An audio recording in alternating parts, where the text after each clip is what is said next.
মা, তোমার বয়স বেশি হলেও তোমার ভিতরে এখনো অনেক টাইট। আমি একটু করলে আর পারব না। মা, তোমার ভিতরে এত গরম কেন? আমার এটা তো পুড়ে যাবে। তোমার ভিতরে কি পানি ছেড়ে দিব? আমাদের বাড়িতে আমি, আমার মা এবং বাবা থাকতেন। আমার বাবা রমেশ মাসে ২০ দিন কাজের সূত্রে বাইরে থাকতেন। আমার মা সুনিতা এবং আমার বয়সের মধ্যে মাত্র ২০ বছরের পার্থক্য ছিল। আমি অজয় ২২ বছর ছিলাম এবং মা ৪২ বছর ছিলেন। একবার আমাদের কাজের মেয়ে ১৫ দিনের ছুটিতে চলে গেল। মা নতুন মেয়ে খোঁজার বদলে নিজেই সব ঘরের কাজ করার সিদ্ধান্ত নিলেন। প্রথম দিন সন্ধ্যায় মা ঝাঁটা দিতে শুরু করলেন। তার শাড়ির পল্লু শক্ত করে জড়ানো ছিল। ঝাঁটা দেওয়ার পর তিনি মেঝে মোছা শুরু করলেন। এই সময় তিনি তার শাড়ি এবং পেটিকোট একটু উপরে টেনে নিলেন, যাতে তার পায়ের কিছু অংশ দেখা যেতে লাগল। মাকে এভাবে দেখে আমার মনে অদ্ভুত অদ্ভুত ভাবনা আসতে লাগল। আমি চুপচাপ দেখতে থাকলাম। এখন মা প্রতিদিন এভাবে কাপড় বদলে ঝাঁটা মোছা করতে লাগলেন। একদিন যখন মা এমনই করছিলেন, আমি আর থাকতে পারলাম না। আমি বললাম, মা, তুমি এভাবে কাপড় পরে এই কাজ করো না কি? মা আমার দিকে তাকিয়ে বললেন, কি হয়েছে অজয়? আমি বললাম, মা, আমার ভালো লাগছে না। মা জিজ্ঞেস করলেন, কেন? কি সমস্যা হচ্ছে? আমি সাহস করে বললাম, মা, তোমাকে এই রূপে দেখে আমার অদ্ভুত লাগে। কিছু আলাদা অনুভূতি হয়। মা হেসে বললেন, কেমন অদ্ভুত? কি হচ্ছে? আমি উত্তর দিলাম, শুধু মনে অদ্ভুত ভাবনা আসে। তখন মা উঠে দাঁড়ালেন এবং বললেন, ওহ, তাহলে তোকে চাই? যদি চাই তাহলে বল, আমি দিয়ে দিই গু। আমি অবাক হয়ে তার দিকে তাকিয়ে বললাম, মা, সত্যি? মা হেসে বললেন, কেন না?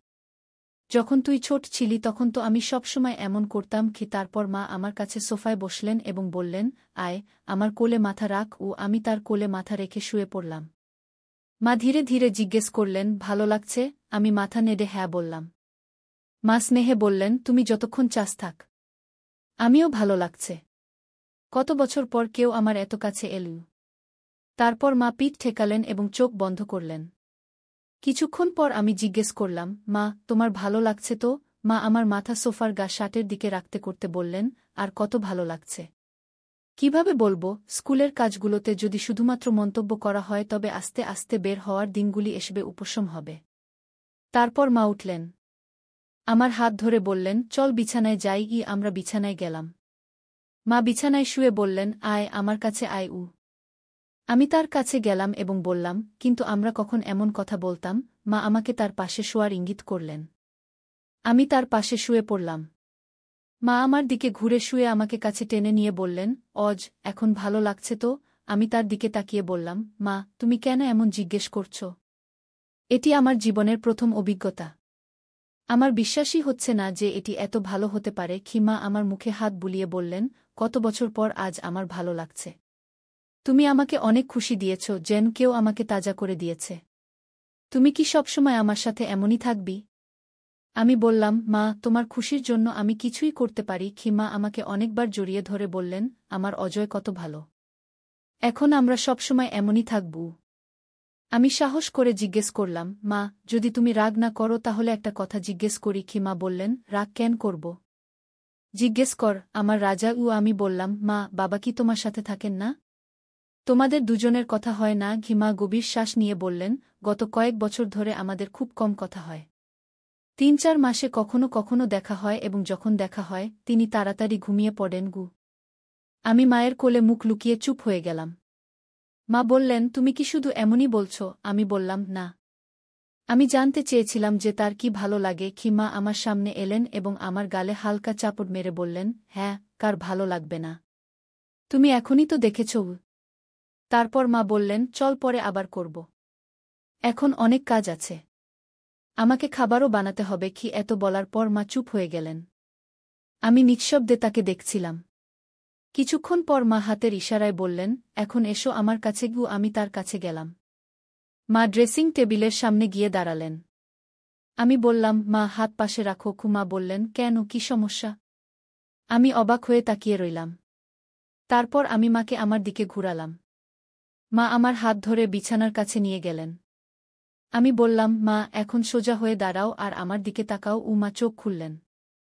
তার হাত কোমরে রাখলেন আর স্নেহে আমার দিকে তাকালেন। আমি কিছুক্ষণ তাকে দেখলাম। মা লজ্জা পেয়ে বললেন, তোমার বাবাও আমাকে কখনো এমন করে দেখেননি। কিন্তু তুমি এখন দেখে নিয়েছ। তারপর মা বললেন, এখন শুয়ে পড়ো। কিছুক্ষণ পর মা বললেন, আরদের করা মাঝে মাঝে জোরে ধরে রেখেছিল আমার অনুভূতি। আমি তক্ষুনি ক্ষমা চাইলাম। মা স্নেহে বললেন, কিছু না, রাগ হলে এমনই হয়। তারপর মা বললেন, এখন আমি ক্লান্ত হয়ে পড়েছি, আমাকে ঘুমোতে দাও। আমি জিজ্ঞেস করলাম, মা, আজ আমি এখানেই তোমার পাশে ঘুমোতে পারি? বাবা আসলে আর সুযোগ পাব না গি। মা হেসে বললেন, আরে এতে জিজ্ঞেস করার কি দরকার? এখানেই শুয়ে পড়ো, আমিও ভালো লাগবে। আর যখন বাবা আসবেন, যদি তোমার ইচ্ছা হয়, তবে কোনো অজুহাত করে অন্য ফ্ল্যাটে চলে যাব। আমি সব সামলাব। আমি আবার জিজ্ঞাসা করলাম, তাহলে আমি কি এভাবেই শুয়ে পড়ব? মা হাসলেন আর বললেন, তুমি তো খুব শয়তানি করছ। আমার কোলে শুলে ভালো ঘুম হবে গি। আমি আবার জিজ্ঞেস করলাম, সত্যি বলছি? মা আমাকে কাছে টেনে বললেন, হ্যাঁ, মাঝে মাঝে তোমার বাবারও এমন ইচ্ছা হয়। তখন আমি তাকে কেউ একই কথা বলি তারপর মা আমাকে স্নেহে আদর করতে লাগলেন। কিছুক্ষণের মধ্যেই আমার ঘুম এসে গেল। কিছু সময় পর আমার চোখ খুল। ঘড়িতে দেখলাম 3 ঘণ্টা কেটে গেছে। মা তখনও জেগেছিলেন এবং স্নেহভরে আমার দিকে তাকিয়েছিলেন। মা প্রশ্ন করলেন, ঘুম পূর্ণ হয়েছে? আমি বললাম, না, কিন্তু আপনি এখনও জেগে আছেন কি? মা আমার গালে হাত বুলিয়ে বললেন, আমার ঘুম আসেনি, শুধু তোমাকে দেখছিলাম। মা বললেন, চল আবার থাপড়ি দিয়ে ঘুম পাড়াই। আমি হেসে বললাম, ভালো। দেখো না মা। তিনি হাসলেন আর বললেন, এখন খুশি তো? আমি তার কোলে মাথা রেখে বললাম, খুশি, এত খুশি যে বলতে পারব না। মা আমার চুলে হাত বুলিয়ে বললেন, আজ আমিও খুব খুশি হয়েছি। আমি জিজ্ঞেস করলাম, মা, তুমি বাবাকে নারাজ তো না? মা স্নেহে বললেন, মাঝে মাঝে এমন হয় কি। আমি তক্ষুনি বললাম, কিন্তু এটা শীঘ্রই ঠিক হয়ে যাবে। মা মজা করে রেগে বললেন, আরে তোমার সবসময় এত তাড়া কেন? আমি জিদ ধরে বললাম, না, আজই শুধু আরও 15 মিনিট। মা কোনো উত্তর দিলেন না। তিনি ধীরে ধীরে আমার মাথা তার কোলে থেকে সরিয়ে নিলেন আর আমার পাশে শুয়ে চোখ বন্ধ করলেন। 15 মিনিট পর আমি মাকে নাড়া দিয়ে বললাম, মা, 15 মিনিট হয়ে গেছি। মা চোখ খুলে বললেন, চল, যেমন তুমি চেয়েছ তেমনই হলো। কিন্তু তুমি জেদি হয়ে গেছ। এখন তোমার এতে অভ্যাস হয়ে গেছে। মা বললেন, আমি শুধু এভাবেই শুয়ে থাকব। তুমি যেতে পারো। তারপর তিনি লাইট বন্ধ করে দিলেন আর চোখ বন্ধ করলেন। আমি জিজ্ঞেস করলাম, মা, তোমার কি বাবার সাথে প্রতারণা করার মতো লাগছে না? মা বললেন, অজয়, যা হয়ে গেছে তা হয়ে গেছে। এখন সে কথা ভেবে কি লাভ? আর হ্যাঁ, আমার প্রতারণা করার মতো লাগছে, কিন্তু আমি আর কারো সঙ্গে কিছু করিনি। শুধু আমার আদরের ছেলের সাথে আছি। এখন আমার কিছু খারাপ লাগছে না। এখন ঘুমো, আমিও ঘুমোব। আমি বললাম, মা, আমার আরও একটি ইচ্ছা আছে, কিন্তু বুঝতে পারছি না কিভাবে বলব। মা বললেন, হ্যাঁ বলো। আমি বললাম, আমি আসল অভিজ্ঞতার সাথে একবার আসল মাকে দেখতে চাই। মা বললেন, এটা কঠিন, কিন্তু অসম্ভব নয়। যখন বাবা আসবেন তখন দেখে নেব। যাই হোক, তিনি ড্রিঙ্ক করতে পছন্দ করেন। আমি তাকে একটু বেশি পান করাব। তারপর যখন আমরা কথা বলব তুমি দেখে নিও। এতে তার কিছু বুঝতে পারবেন না। হালকা আলো রাখব যাতে তোমাকে ভালোভাবে দেখা যায়। আমি বললাম, ওহো মা, কি চালাকি করেছ? মা বললেন, কিন্তু যখন বাবার সাথে কথা হবে তখন তুমি না গিয়ে। সত্যিই আমি খুব খুশি। আমার সমস্যার সমাধান হয়ে গেছে। কিন্তু তুমি খুশি দেখাচ্ছ না কেন? রাধা বলল, আমি চেষ্টা করেছি, কিন্তু কিছু হচ্ছে না। আমি এখন মনোযোগ দিয়ে তাদের কথা শুনতে লাগলাম। মা বললেন, রাধা, আমাকে এখনও কোনো সম্মান দেওয়া হয় না? রাধা জিজ্ঞেস করল, সত্যি? মা বললেন, হ্যাঁ, তারা একবার বলে, কিন্তু তারপর 2-3 মিনিটের মধ্যে কাজে চলে যায়। আমার খুব রাগ হয়, ভেতরে জ্বালা করে। আমি বারবার ভালোবেসে মানানোর চেষ্টা করি, কিন্তু কোনো লাভ হয় গে। রাধা জিজ্ঞেস করল, কিন্তু সুনিতা, তোমার কোনো সমাধান তো মিলেছে? তুমি কি কোনো বন্ধুর সঙ্গে কথা বলেছ? মা বললেন, দেখো রাধা, মোবাইল তো তোমার বাড়িতেই আছে। তুমি তোমার ছেলে বিকিকে ডাকো না কেন? সে ভালো এবং তরুণ ছেলে। সে অবশ্যই তোমাকে সাহায্য করবে। রাধা চমকে বলল, আর তুমি কি বলছ?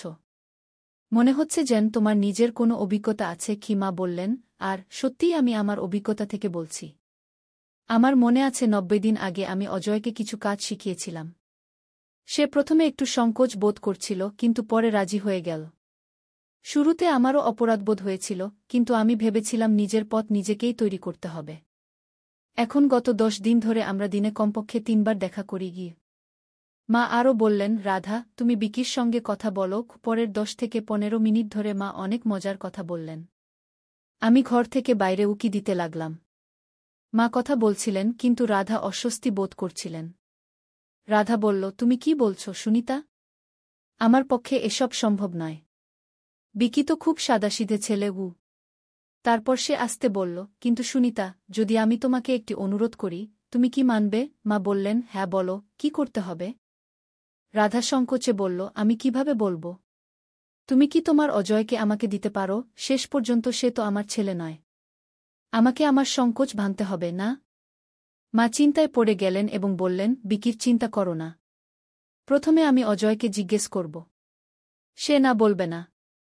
তারও অভ্যাস হয়ে গেছে। রাধা বলল, আর শুধু ভাবলেই আমার হৃদয় দ্রুত স্পন্দিত হচ্ছে। এখনই জিজ্ঞেস করব। মা বললেন, আর সে এখনই বাড়িতে আছে কি? তারপর মা আমাকে ডাকলেন।